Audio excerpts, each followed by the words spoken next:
Some companies win and others don't.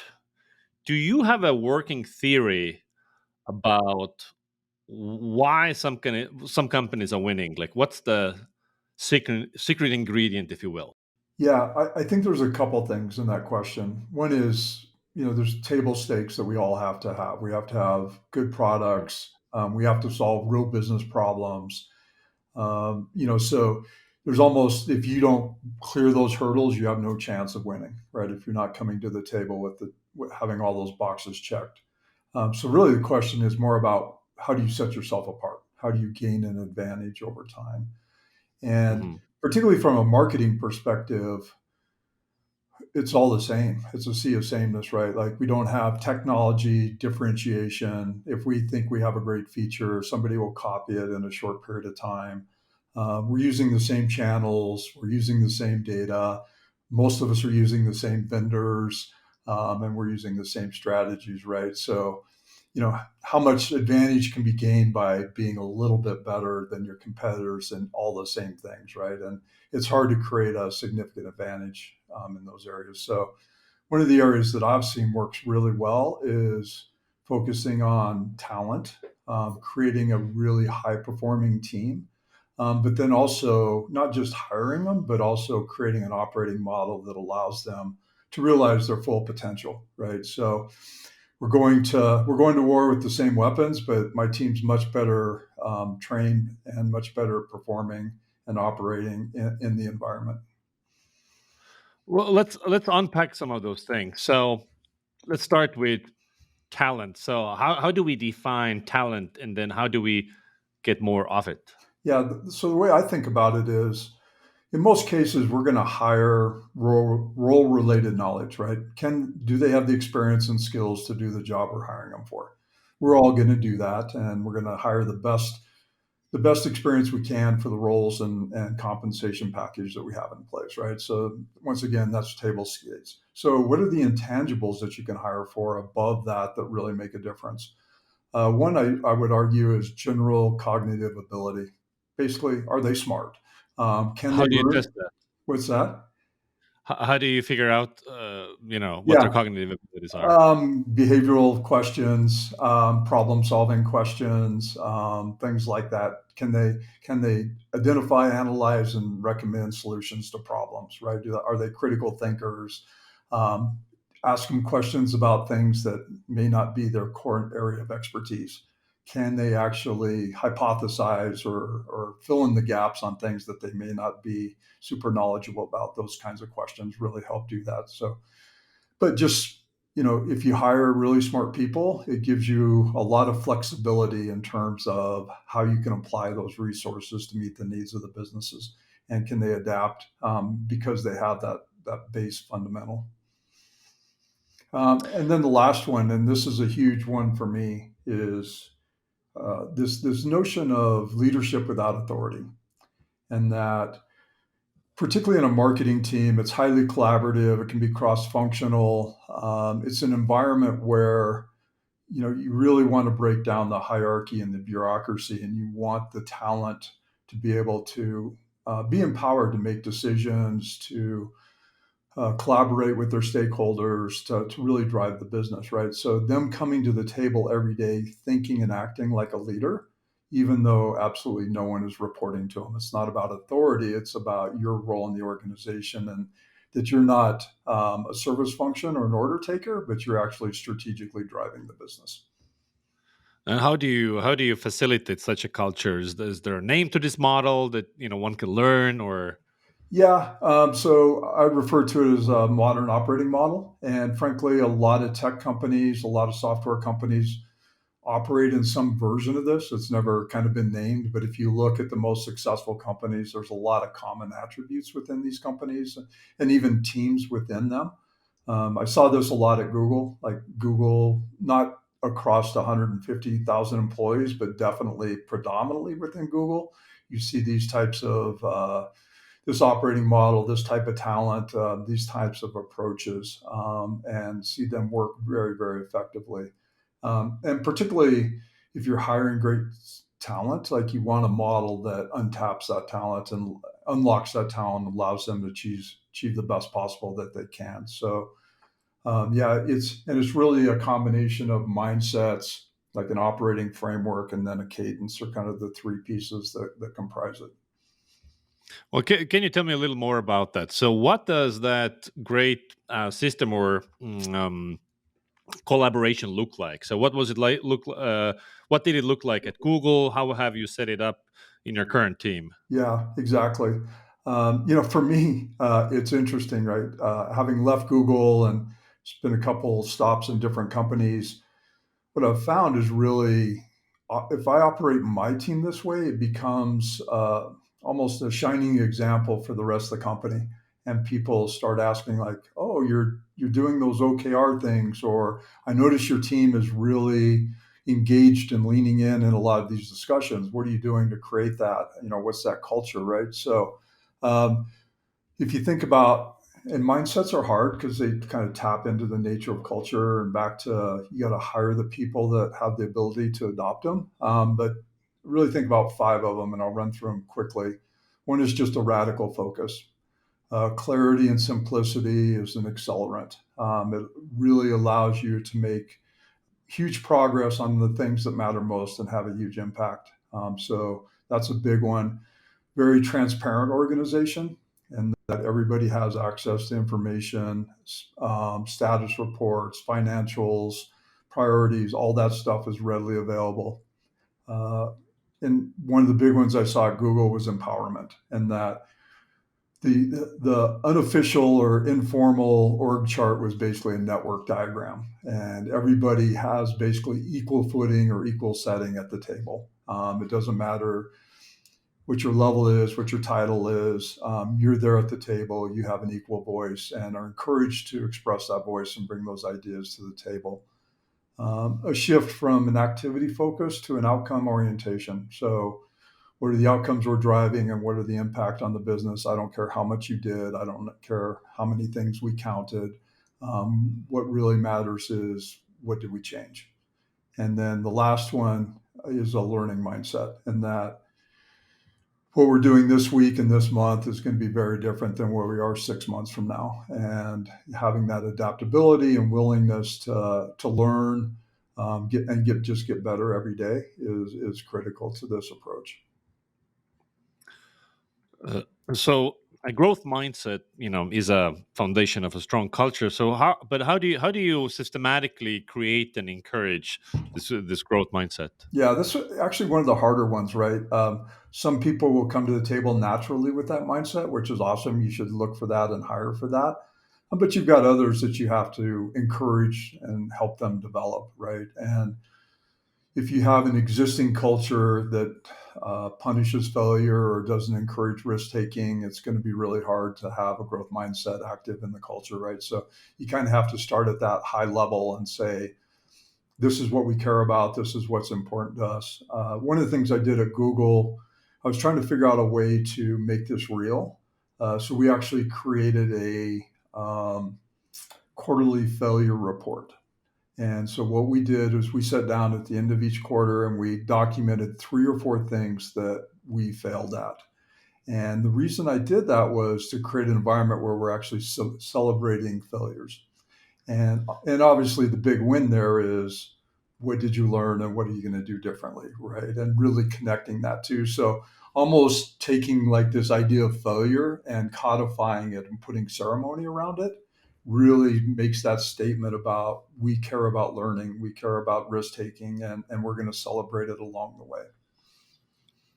Is that kind of like the move fast and break things, Yeah, same mentality? yeah, same mentality, and I think there's another dimension here, and this is it's really powerful. Is just the idea of feedback, and that it's not manager to employee feedback, it's peer to peer feedback. If you can create a culture that's founded in a learning mindset, and feedback is part of that learning mindset, and that every day I'm looking to get better and I'm asking my peers to provide that feedback and that opportunity for growth. If you can unlock that piece of it, you will 10x kind of the learning mindset and the power that comes from it. So, to play the devil's advocate here, how do we balance high standards with permission to fail. So, and let me give you an example. If like we say, hey, yeah, it's fine to make mistakes as long as we're learning, and then people are could get sloppy, careless, shipping half-assed things. It reminds me of Steve Jobs said everything is either fucking great or total shit. Yep, exactly. Like binary.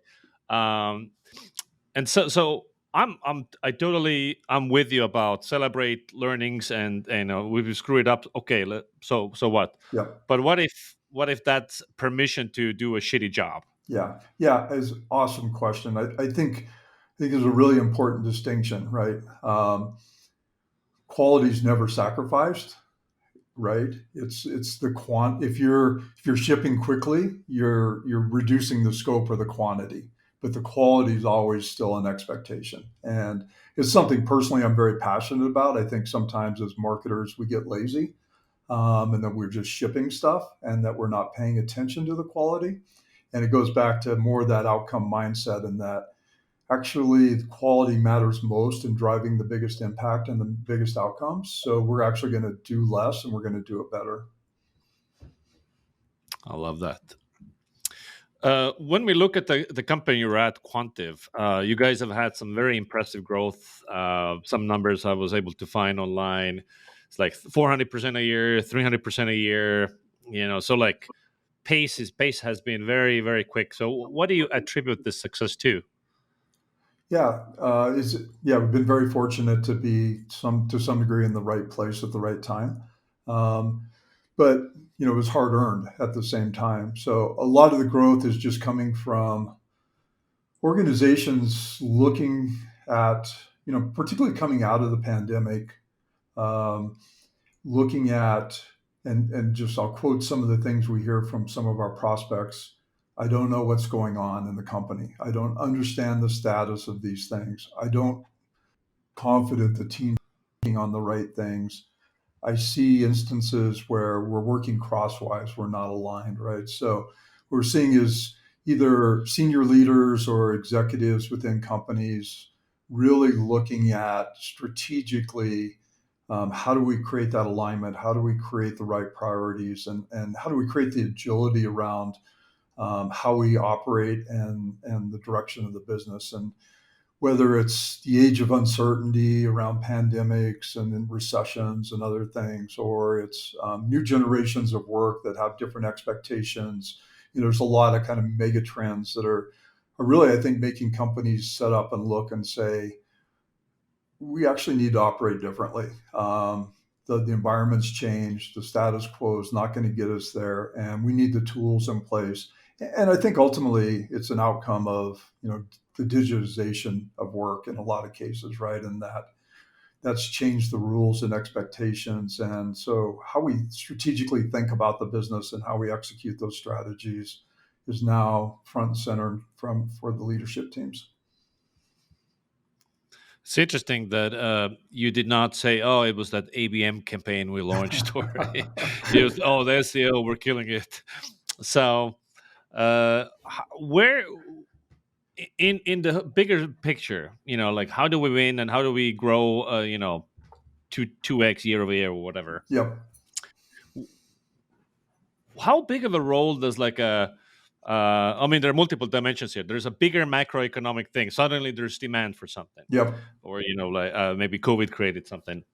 Then um, there's like overall strategic play. Like we our product or business strategy was just right for the time. And then there are the tactical things like that ABM campaign. How do you think about all these things in terms of how they fit together? Yeah.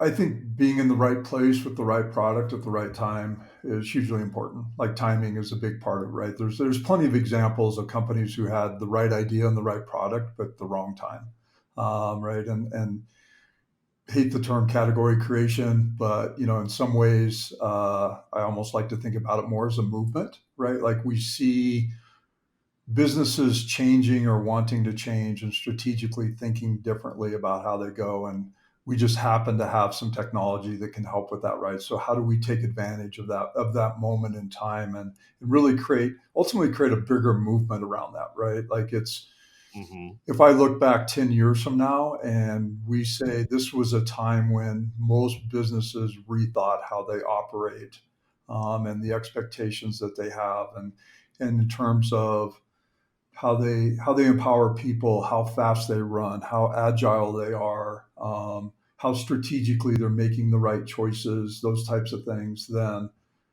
I would be very happy to have been a part of that and contributed in some way to that, right? So really, almost a tectonic shift. We believe a tectonic shift is changing, and it may be 10 years before that's becomes significant, but we see definitely the green shoots of that happening. And then back again, like we still have to run, we still have to be good at what we do. We Hmm. have to run ABM campaigns. We have to be great at paid search. We will chase and run after new things that we think will drive the business. Community led growth is a big thing right now that we're investing in. We're looking at we run, interestingly, we serve all markets. So we've got a free forever unlimited user product. So we're doing PLG at the low end of the market. We're running enterprise sales plays and motions and, the Fortune 1000 or 500 companies, right? So our goal ultimately is ubiquity. And if you read Jeffrey Moore, he will tell you that that's a recipe for failure. We believe the time is right and that we can pull it off. So we're a little crazy in that regard. Hmm. Yeah, there have been a number of companies, some that are profiled in this podcast as well, that experienced almost ridiculous growth over the last few years because of timing. Mhm. There's the and COVID accelerated a lot of it. Like e-commerce category. Like SMS for e-commerce companies out of nothing suddenly, you know, exploded. Right. Or this global employment companies like Deal, Oyster, compliance and recruitment all over the world. Suddenly there was a demand for it, and it was like lucky that they had just set up their thing, or Jasper with their GTP3 AI, was just the first to market essentially, and suddenly demand for the category exploded. Now, if you're a company number 250 in an already mature category, you're an email marketing tool. Uh, while there's a lot of demand for what you sell, there's also like it's sameness everywhere. Everybody Yep. has every feature, and big companies have built up a lot of brand equity that, as a new player, you can't really copy. Yep. So, what would you do in that circumstance?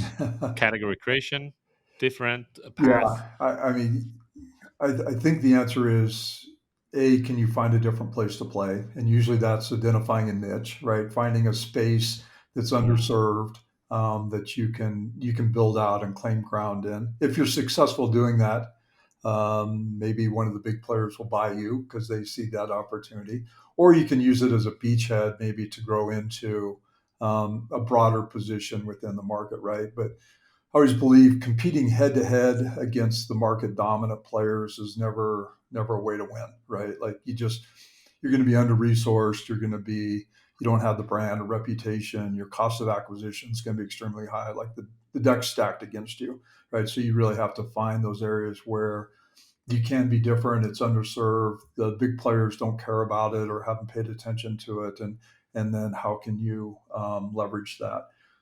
And it's interesting. Some of the big players, the smarter ones, will play, the second but scale strategy, right? So they wait for other companies to identify these latent needs.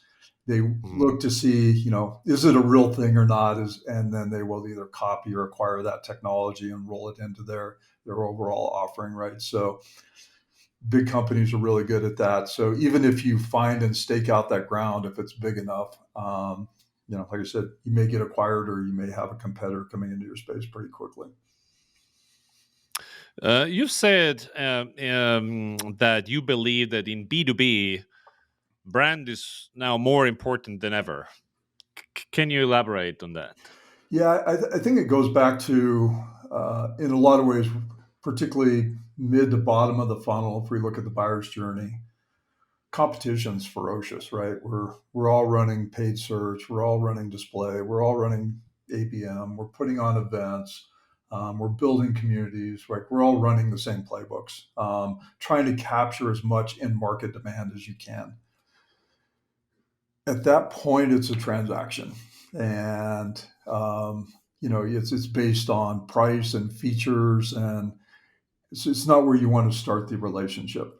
Is at the bottom of the funnel. So the idea behind brand is if you believe every buyer will come to the table with a preferred vendor when they start their journey, you should do everything you can to be that preferred vendor going into that conversation. So that's how I think about our brand investments and why brand is so important as part of our overall growth strategy. Is we want to be the preferred vendor when that decision process starts, because we know if we do that, we can have higher win rates, we can command a higher ASP, all those types of things. So it's I think and interestingly, I think it's a great question given the times right now, because what's happening is with depressed demand as part of an ongoing economic uncertainty, everyone is doubling down on demand capture, right? So me and all my competitors are getting as good as we can get at demand capture.